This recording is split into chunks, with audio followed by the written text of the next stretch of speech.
Voilà, nous sommes en temps de guerre. La bataille doit continuer, doit se poursuivre. Et il ne faut rien lâcher. Je fais ce live encore une fois pour motiver les miens. Le peuple du changement. Motiver les pro-Kamto, les sympathisants, les militants. Et tous ceux-là qui veulent voir le changement au Cameroun. Et je rappelle ici, nous voulons tous le changement. Sauf que chacun a choisi avec qui il veut ce changement. Nous voulons le changement au Cameroun. Et notre candidat, notre champion s'appelle Maurice Kamto. Celui-là qui est mieux placé pour apporter le changement dans notre pays. Et on ne va pas le lâcher après 7 ans de sacrifice. Ce n'est pas possible. On a tout donné, on a charbonné. On a charbonné, on ne va pas attendre la dernière minute. Les charognards, les hirondelles politiques vont sortir de quelque part pour venir prendre le fruit de notre travail comme ça aussi facilement. Mais à l'impossible, nul n'est tenu. S'il arrive que c'est le cas, le moment venu, on suivra les consignes de notre leader. Mais il ne faut pas intégrer ça. Dès maintenant.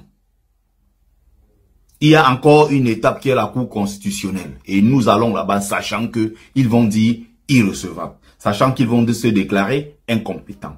À partir de là maintenant, il y a un autre plan qui va se déclencher. C'est là où Maurice Kamto va prendre ses responsabilités. Et nous, on va aller arracher ce pouvoir. Nous sommes très confiants. Vous n'avez pas remarqué que les gens du MRC, les gens du Manidem et tous les autres, tout ça, vous n'avez pas vu que tous ces leaders-là sont serrants? Est-ce que vous avez vu l'un des leaders là paniquer? Vous ne comprenez pas ce qui est en train de se passer? Ça veut dire qu'il y a un schéma en cours. Il y a un schéma en cours. Il ne faut rien lâcher. Bloc, on forme le bloc derrière Maurice Kamto. Et il ne faut pas tomber dans la naïveté des charognards politiques qui attendent juste la chute de leurs camarades. Bon, opposants, ils sont des proposants, d'autres sont des opposaillons et autres. N'est-ce pas? Les charognards politiques sont en train de rôder, ils tournent, ils attendent.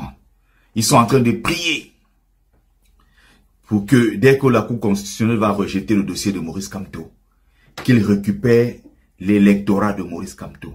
Les partisans, les militants et sympathisants de Maurice Kamto, qu'ils les récupèrent. Les mêmes gens qui nous insultaient hier sont là, aux aguets, ils attendent. Dès qu'on va dire, ah, Kamto, définitivement, son dossier est rejeté, ils vont dire, ah, ben, venez nous voter. Ceux-là qui ont passé 7 ans à nous insulter. Des no-fascistes, de ceci, de cela, de tous les noms d'oiseaux.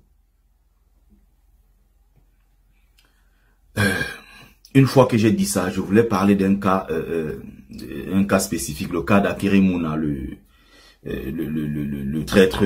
D'ailleurs, c'est une histoire de famille, hein. Il n'est pas le premier d'ailleurs. Donc, je voulais parler d'Akere Mouna et attirer l'attention ici des naïfs, parce que dans nos rangs, évidemment, il y a beaucoup de naïfs politiques. Beaucoup d'émotifs, des gens très agités, qui parfois ne comprennent pas. Moi aussi, ça m'arrive de me tromper aussi, parce que la politique, c'est une discipline qui est très, très complexe. Et surtout, au Cameroun, la politique ne se fait pas comme ailleurs. Donc, c'est pas quelque chose de très imprévisible. Ailleurs, on peut même anticiper. On peut faire des lectures anticipatives.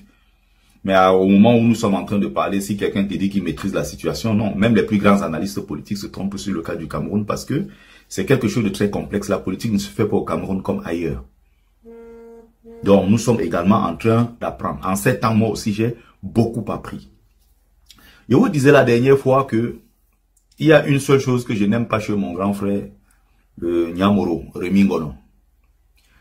La plupart de des gens qui le suivent, en fait, sont les pro-Kamto. Beaucoup sont parfois naïfs, émotifs. Ils se disent, ah, tonton Rémi, c'est notre...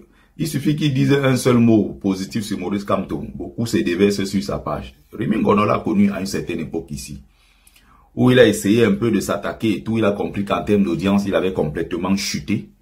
Il était obligé de se réaligner derrière Maurice Kamto pour que son audience remonte. Vous pouvez voir aujourd'hui ce que Franklin Nyamsi devient. Il n'est plus que l'ombre de lui-même, même sur ses pages. Il peut faire des publications pendant des heures, il n'y a même pas 100 commentaires. Et même, je dis bien, quand il parle du Cameroun, il n'y a même pas 100 commentaires. Avant, seulement les partages, il était à plus de 2000, 3000, 4000 partages. Il a tellement perdu en termes d'audience. Mais bon, laissons-le faire son chemin. Pour l'instant, nous, on va appliquer le plan C jusqu'à WZ. Il a le plan B. Depuis là, on attend qu'il applique son plan B, qu'il le mette en pratique. Qu'il mette en branle son plan et puis qu'il libère le Cameroun. Donc, pour revenir dans Rémy Ngono, je vous disais, ne soyez pas naïfs. Son candidat n'a jamais été Maurice Kamto. Mais comme il sait qu'il n'y a pas beaucoup de gens derrière Akere, vous avez vu la catastrophe à Paris, 18 personnes dans la salle. Aux États-Unis, il y avait 24 personnes dans la salle. Il sait que Kamto engrange beaucoup de monde. C'est comme les hypocrites qu'on a eu dans notre combat à un moment donné. Vous avez des gens comme l'idiote, la Toto, dans Cassé de Lyon et tout. Matin, Kamto Amour pour récolter des fonds. Kamto Amour pour récolter des fonds. Et elle vend son dope et se fait de l'argent sur les Bamileke. Et quand il faut les insulter, il dit que notre culture est sale.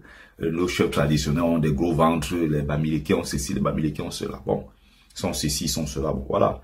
Donc, Rémy Ngono sait se servir de ses followers, mais au plus profond de lui, son candidat n'a jamais été Maurice Kamto. Je vous l'ai dit à plusieurs reprises. Vous m'avez dit quoi? Bertie est jaloux, Bertie est haineux, oh tu racontes, blablabla. Donc regardez comment lui se positionne. Il y a eu quelques candidats de l'opposition qui ont apporté des soutiens, mais ce ne sont pas des soutiens. Jusqu'à présent, il y a des gens qui disent que bon, ils ont quand même mieux voté que jamais. En ce qui concerne le candidat Akere, il ne faut jamais dire ce genre de choses. Non. Akere Mouna est très dangereux. C'est l'une des plus grandes pieuvres de la politique camerounaise. Et il a trahi Kamto à plusieurs reprises. J'étais même Kamto en pâture. Une hirondelle politique. Il a disparu. 7 ans après, le voilà revenu. Voilà comment ça marche. Donc, regardez comment Rémy Ngono est concentré sur un post. Quand il a dit que oui, Akere Mouna avait abandonné sa candidature en 2018 pour soutenir le candidat Kamto et tout. En fait, ils sont déjà en campagne. Ils sont déjà comme ça en train de pousser les pions pour que le moment venu, tout l'électorat de Kamto, n'est-ce pas, vienne voter Akere Mouna. On est en politique, hein. Donc le candidat véritable de Rémy Ngono, Akere Mouna, il a toujours essayé de, voilà. Et il bifurque aussi avec d'autres dans le système. Il sait comment il fonctionne. Ne soyez pas naïfs. Akere Mouna en 2018 n'a pas apporté son soutien à Maurice Kamto. Il faut faire très attention. Son nom était dans la liste des candidats qu'on a voté. Il y avait son bulletin était dans les urnes. Il avait tous ces trucs-là. Son score est même sorti aux élections de 2018. Mais comment quelqu'un dit qu'il s'est allié à Maurice Kamto? Il a attendu à la dernière minute. Dernière minute avant d'aller faire ça. Tout ça était calculé. C'est des calculs politiques. Il n'y a pas de sincérité dans ça. Quand Maurice Kamto a déclaré sa victoire, le premier qui s'est retiré et a commencé à insulter, a dit que Maurice Kamto perd son temps en allant au contentieux post-électoral. Akere s'est retiré. Il a abandonné Kamto dans ses histoires, il est parti. 7 ans après, il revient encore le jour qu'on a rejeté la candidature de Maurice Kamto, il n'a rien dit. Il s'est retiré. Il n'a rien dit, il a attendu jusqu'au jour où on a clos tous les dossiers. Il s'est dit, bon, ma candidature est sécurisée. Si maintenant je dis quelque chose, ça ne court plus aucun risque. Ça ne souffre de rien. Bon, il fait un semblant de truc où il dit que oui, je condamne avec fermeté le rejet de la candidature de Maurice Kamto, blablabla. Pourquoi c'est aujourd'hui qu'ils viennent le faire? Et les naïfs tombent en disant, oui, mieux vaut tard que jamais. Akere Mouna est un danger. Il faut bien qu'on se comprenne. Rémy Ngono maintenant pour défendre son poulain, c'est quelqu'un qui ne part jamais dans les commentaires répondre aux gens. Jamais. Mais là pour le cas spécifique d'Akere Mouna, allez voir les commentaires. Il est partout en train de commenter, essayer de convaincre les gens. Il va partout convaincre les gens à travers ses commentaires que, bon, effectivement, Akere Mouna, c'est le meilleur, c'est lui qu'il va falloir voter et tout. Donc, ils sont en campagne déjà. Ils veulent comme ça récupérer l'électorat de Maurice Kamto. Sauf que la bataille n'est pas terminée. Le film n'est pas encore fini.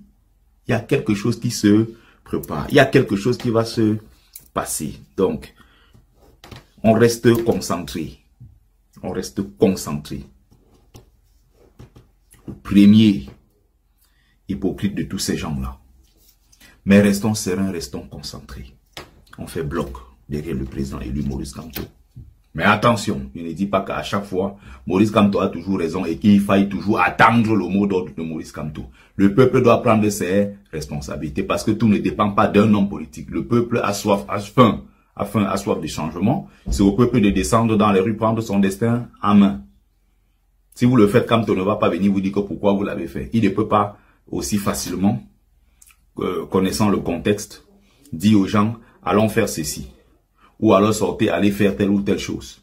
Parce qu'on connaît le système. Mais à un moment, sachant que le système va toujours agir de la sorte et ne va pas changer de méthode, il va falloir donc qu'il se transcende. Il va falloir qu'il aille au-delà. Et c'est là où, effectivement, nous sommes en train de l'attendre. Et il sera accompagné par le peuple du changement. Merci. Partagez massivement.